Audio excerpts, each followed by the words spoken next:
in the dusty heart of Redstone territory, where the desert winds curled like restless spirits, and the sun painted the world in relentless gold, a silence clung to the afternoon, air as tightly as fear clung to the people gathered for the annual livestock and labor auction. Yet this year something darker than cattle or ranch hands waited on the weather-beaten platform. A young Apache girl, thin, quiet, her wrists bound loosely with a rope more symbolic than necessary, for she stood motionless, her dark eyes fixed not on the crowd but on something far beyond them, something broken inside her that no price tag could mend. She wore a faded buckskin dress torn at the hem, dust clinging to her like accusation, and the auctioneer, a red-faced man with greedy eyes, barked into the crowd that she was half price, a bargain, though his words slithered through the air like a shame no one wanted to claim, because the townsfolk, men who prided themselves on courage, could not bring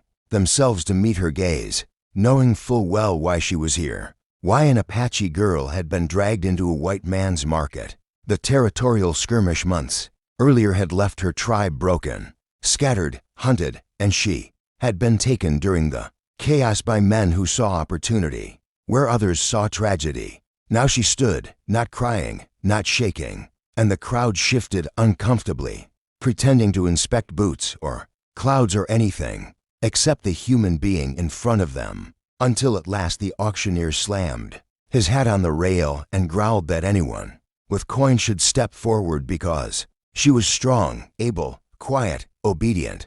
She was simply defeated, like a song cut short, and even the wind seemed to hesitate before touching her face. A low murmur rolled through the crowd as a figure separated himself from the line of cowhands near the corral. A tall cowboy, broad-shouldered, dusted in trail dirt and carrying the slow, deliberate confidence of someone who had seen enough of the world to measure cruelty and kindness with equal clarity. His name, though most didn't know it yet, a man whispered to be dangerous in the way weather is dangerous, unpredictable, powerful, quiet until it isn't.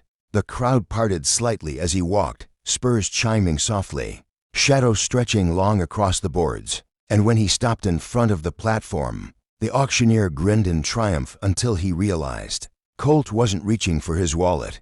Instead, Colt's gaze rose slowly to meet the girl's, and something in the stillness cracked not in her expression, but in the air between them, for Colt Mercer had the rare ability to look someone in the eyes without demanding anything from them, and the girl's breath caught, almost unnoticeably. But Colt saw it, and he said, voice steady as Kenyan rock, "What's her name?" A question so shockingly human it stunned the auctioneer, who sputtered that she didn't have one that mattered and that savages didn't need names. But Colt's jaw tightened, a muscle twitched that warned like distant thunder, and he repeated, slower, firmer, "What is her name?" The girl blinked as though waking from a long sleep and whispered, barely audible, "Taya," and Colt's lips tugged just slightly, as if anchoring her existence to the world for the first time in months. Then with a single step he placed himself between the auctioneer and the girl, tossing a coin purse onto the platform, not because he believed she had a price, but because this was the only way to remove her from the dirt-stained hands of the men who had dragged her here. The auctioneer snatched the purse greedily, declaring the sale complete, but Colt ignored him entirely, cutting the rope from her wrists with the small knife he carried for trail work. And when the rope fell, so did a breath from the crowd, some in relief, others in discomfort, for what Colt had done felt less like a purchase and more like a defiance of the unwritten rules that governed Redstone, a challenge to the idea that people could be treated like livestock. Taya didn't move at first, uncertain if this was another trick, another transfer from one captor to another. But Colt stepped back, giving her space, his voice softer now as he said, "You walk when you're ready." And she looked up at him, seeing no cage in his eyes, only a strange patience.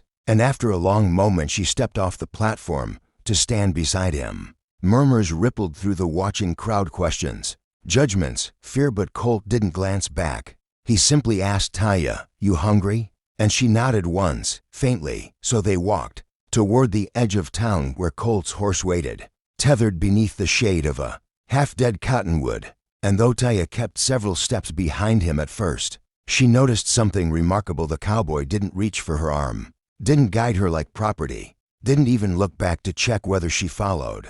Trust, he believed, should never be forced. When they reached the horse, Colt lifted his canteen to her without a word, and she drank slowly, carefully, as though expecting it to be snatched away.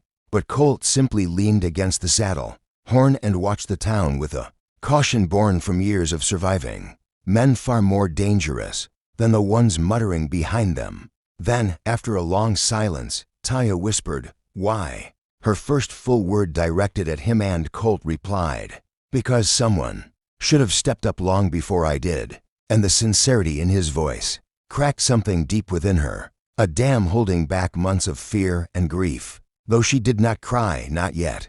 Instead, she whispered her tribe's name, her family's fate, the fragments of her story broken by pauses where the pain was too sharp for speech. And Colt listened without interrupting, his expression darkening not with pity, but with a quiet fury against the cruelty that had carved these wounds into someone so young. When she finished, he said, "You're safe on my land. Stay as long as you need. Leave when you choose. No one will touch you." And though she did not fully believe such a promise could be real, she felt something she had not felt in many moons, a faint warmth in her chest, something almost like hope.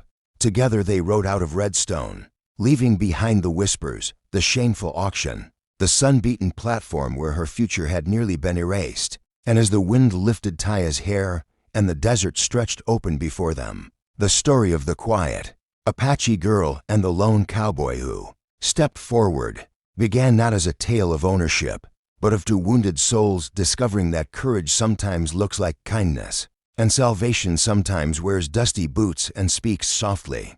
And their journey ahead would not be easy, for danger still lurked in the canyons, and justice had enemies, and peace had a price. But for the first time since the war, Taya felt like her footsteps belonged to her again. And Colt, though he didn't say it aloud, felt something new awaken in him, a purpose that stretched far beyond cattle and ranch fences, a purpose that would soon test every ounce of strength he possessed.